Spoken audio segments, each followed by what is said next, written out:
नमस्कार, न्यूज़ 18 का digital platform देख रहे हैं आप। मैं हूं आपके साथ दिव्या सिंह। अल फलाह यूनिवर्सिटी के फाउंडर जवाद अहमद सिद्दीकी को दिल्ली के साकेत कोर्ट ने ईडी रिमांड पर भेज दिया है। इससे पहले ईडी ने कल मंगलवार को लाल किला कार धमाके मामले से जुड़े यूनिवर्सिटी के ट्रस्टियों और प्रवर्तकों के खिलाफ दिल्ली एनसीआर क्षेत्र में कई जगहों पर रेड डालने के बाद ग्रुप के अध्यक्ष जवाद अहमद को गिरफ्तार किया था। जवाद की गिरफ्तारी दिल्ली धमाके मामले की जगह मनी लॉन्ड्रिंग से जुड़े मामले में की गई है। आपको जानकारी दे दें कि ईडी ने अल फलाह चैरिटेबल ट्रस्ट से जुड़े मनी लॉन्ड्रिंग केस में अल फलाह ग्रुप के चेयरमैन जवाद को कल गिरफ्तार किया था। उनकी ये गिरफ्तारी PMLA 2002 की धारा 19 के तहत की गई थी। ये कार्रवाई ग्रुप से जुड़े ठिकानों पर रेड के दौरान मिली अहम जानकारियों और सबूतों के आधार पर की गई है। रिमांड नोट के जरिए बताया गया है कि यूनिवर्सिटी ने गलत और फर्जी मान्यता दिखाकर बच्चों को लगातार दाखिला दे रही है और खूब पैसा कमा रही है, और इसी तरह के झूठे दावों से यूनिवर्सिटी ने 415 करोड़ रुपए से अधिक की कमाई कर ली है। जांच में जब यूनिवर्सिटी के ITR की पड़ताल की गई तो वहां भी कई चौंकाने वाली बातें सामने आई है। दरअसल साल 2014-15 और साल 2015-16 में 30.89 करोड़ रुपए और 29.48 करोड़ रुपए को दान की रकम बताकर दिखाया गया है। और इसी तरह 2016-17 के बाद से यूनिवर्सिटी ने अपनी बड़ी आय को शैक्षणिक कमाई बताना शुरू कर दिया। 2018-19 में ये आय 24.21 करोड़ रुपए थी और यही हाल 2024-25 का भी रहा। इस साल ये कमाई बढ़कर 80.01 करोड़ रुपए हो गई है। जांच एजेंसी ने 2 FIR के आधार पर ये कार्रवाई की है और ये जांच शुरू की थी, जिसे दिल्ली पुलिस क्राइम ब्रांच ने दर्ज की थी। ये दोनों FIR 13 नवंबर को दर्ज कराई गई थी और इन FIR में UGC से जुड़े झूठे दावे किए जाने का जिक्र था। केंद्रीय जांच एजेंसी ईडी यानी प्रवर्तन निदेशालय ने एक बड़ी कार्रवाई को अंजाम देते हुए अल फलाह यूनिवर्सिटी के फाउंडर मेंबर रहे जवाद अहमद सिद्दीकी को गिरफ्तार कर लिया गया है और गिरफ्तार करने के बाद ईडी मुख्यालय में रखा गया और ईडी मुख्यालय में अब आगे उससे पूछताछ की जा रही है। हालांकि कोर्ट में पेश करने के बाद आगे उसकी रिमांड ली जाएगी और जिस तरह से उसके खिलाफ आरोप की अगर बात करें तो दिल्ली पुलिस के द्वारा दर्ज एक FIR को ईडी ने टेक ओवर किया और जिस तरह से दिल्ली पुलिस की जो क्राइम ब्रांच पुराने मामले में इस मामले की तफ्तीश कर रही थी, इसी मामले को ईडी के द्वारा टेक ओवर किया गया और मनी लॉन्ड्रिंग एक्ट के तहत इस मामले पर इन्वेस्टिगेशन का दायरा आगे बढ़ाया गया और इसी मामले की गंभीरता को देखते हुए आज यानी कि 18 तारीख को 25 लोकेशन पर जांच एजेंसी के द्वारा सर्च ऑपरेशन की कार्रवाई को अंजाम दिया गया और उस 25 लोकेशन पर जब सर्च ऑपरेशन की कार्रवाई को अंजाम दिया जा रहा था, उसी दौरान में कई महत्वपूर्ण सबूतों को इकट्ठा किया गया, महत्वपूर्ण दस्तावेजों को इकट्ठा किया गया और उसी के आधार पर जब जावेद अहमद सिद्दीकी से पूछताछ की जा रही थी, लेकिन वो जांच एजेंसी को बहुत ज्यादा कोऑपरेट नहीं कर रहा था। लिहाजा इन तमाम मामलों की गंभीरता को देखते हुए उसे गिरफ्तार कर लिया गया है और अब 19 नवंबर को उसे दिल्ली स्थित स्थानीय कोर्ट में पेश किया जाएगा। उसके बाद आगे की रिमांड ली जाएगी।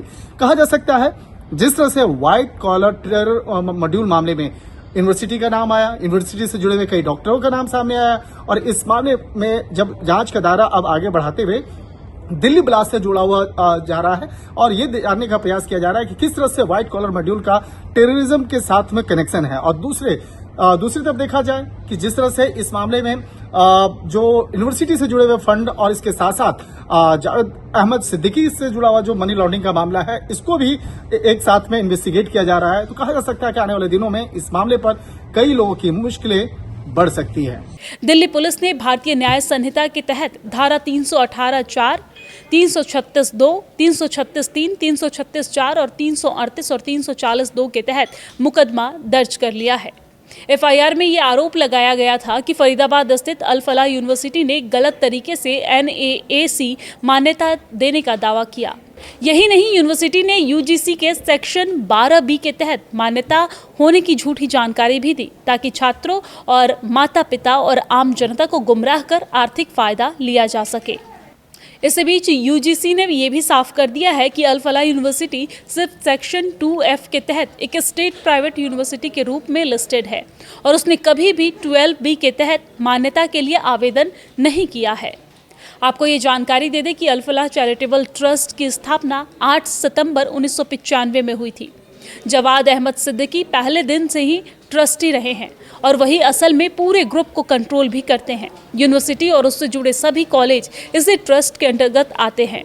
ये ट्रस्ट और ग्रुप तेजी से आगे बढ़ने में कामयाब रहा। ट्रस्ट ने 1990 के दशक में बहुत तेजी से अपना विस्तार किया। हालांकि ये तरक्की उनकी असली या सामान्य वित्तीय क्षमता से किसी भी तौर पर मेल नहीं खाती है। दिल्ली बम धमाके में यूनिवर्सिटी से जुड़े लोगों का नाम भी सामने आने पर जांच शुरू की गई। कल यानी कि मंगलवार को दिल्ली में यूनिवर्सिटी से जुड़े 19 जगहों पर छापेमारी की गई है, जिसमें यूनिवर्सिटी और ट्रस्ट से जुड़े अहम लोगों के घरों को भी छापेमारी के दायरे में लिया गया है। आपको जानकारी दे दें कि जांच एजेंसियों की छापेमारी काफी कैश भी इस दौरान बरामद की गई है। 48 लाख रुपए से ज्यादा कैश के अलावा कई डिजिटल डिवाइस और अहम दस्तावेज और कई शेल कंपनियों के सबूत भी मिले हैं। ईडी की जांच में ये बात सामने आई है कि ट्रस्ट के पैसों को परिवार की कंपनियों में डाइवर्ट किया गया है। यहां तक कि निर्माण और कैटरिंग के ठेके जवाद की पत्नी और बच्चों की कंपनी को ही दिए गए। इस प्रक्रिया के दौरान पैसों की लेयरिंग, गलत लेन देन और कई तरह के नियमों का उल्लंघन भी इसमें पाया गया है। ग्रुप के चेयरमैन की गिरफ्तारी पर जांच एजेंसी का कहना है कि जवाद ट्रस्ट और उनके वित्तीय फैसलों को खुद ही कंट्रोल करते रहे हैं। इसके अलावा उन्होंने गलत तरीके से कमाए गए पैसों को छिपाया और कई तरीके से इधर उधर भी घुमाया है।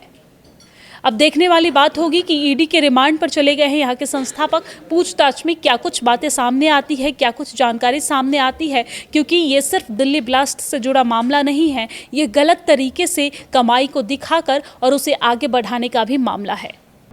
केंद्रीय जांच एजेंसी ईडी यानी प्रवर्तन निदेशालय ने एक बड़ी कार्रवाई को अंजाम देते हुए अल फलाह यूनिवर्सिटी के फाउंडर मेंबर रहे जवाद अहमद सिद्दीकी को गिरफ्तार कर लिया गया है। और गिरफ्तार करने के बाद ईडी मुख्यालय में रखा गया और ईडी मुख्यालय में अब आगे उससे पूछताछ की जा रही है। हालांकि कोर्ट में पेश करने के बाद आगे उसकी रिमांड ली जाएगी। और जिस तरह से उसके खिलाफ आरोप की अगर बात करें तो दिल्ली पुलिस के द्वारा दर्ज एक एफआईआर को ईडी ने टेक ओवर किया। और जिस तरह से दिल्ली पुलिस की जो क्राइम ब्रांच पुराने मामले में इस मामले की तफ्तीश कर रही थी, इसी मामले को ईडी के द्वारा टेक ओवर किया गया और मनी लॉन्ड्रिंग एक्ट के तहत इस मामले पर इन्वेस्टिगेशन का दायरा आगे बढ़ाया गया। और इसी मामले की गंभीरता को देखते हुए आज यानी कि 18 तारीख को 25 लोकेशन पर जांच एजेंसी के द्वारा सर्च ऑपरेशन की कार्रवाई को अंजाम दिया गया। और उस 25 लोकेशन पर जब सर्च ऑपरेशन की कार्रवाई को अंजाम दिया जा रहा था, उसी दौरान में कई महत्वपूर्ण सबूतों को इकट्ठा किया गया, महत्वपूर्ण दस्तावेजों को इकट्ठा किया गया। और उसी के आधार पर जब जावेद अहमद सिद्दीकी से पूछताछ की जा रही थी, लेकिन वो जांच एजेंसी को बहुत ज्यादा कोऑपरेट नहीं कर रहा था, लिहाजा इन तमाम मामलों की गंभीरता को देखते हुए उसे गिरफ्तार कर लिया गया है। और अब 19 नवंबर को उसे दिल्ली स्थित स्थानीय कोर्ट में पेश किया जाएगा। उसके बाद आगे की रिमांड ली जाएगी। कहा जा सकता है जिस तरह से व्हाइट कॉलर टेरर मॉड्यूल मामले में यूनिवर्सिटी का नाम आया, यूनिवर्सिटी से जुड़े हुए कई डॉक्टरों का नाम सामने आया, और इस मामले में जब जांच का दायरा अब आगे बढ़ाते हुए दिल्ली ब्लास्ट से जुड़ा हुआ जा रहा है और ये जानने का प्रयास किया जा रहा है कि किस तरह से व्हाइट कॉलर मॉड्यूल का टेररिज्म के साथ में कनेक्शन है। और दूसरी तरफ देखा जाए कि जिस तरह से इस मामले में जो यूनिवर्सिटी से जुड़े हुए फंड और इसके साथ साथ जावेद अहमद सिद्दीकी से जुड़ा हुआ जो मनी लॉन्ड्रिंग का मामला है, इसको भी एक साथ में इन्वेस्टिगेट किया जा रहा है। तो कहा जा सकता है कि आने वाले दिनों में इस मामले पर कई लोगों की मुश्किलें बढ़ सकती है। शंकर आनंद, न्यूज 18 इंडिया, ईडी मुख्यालय।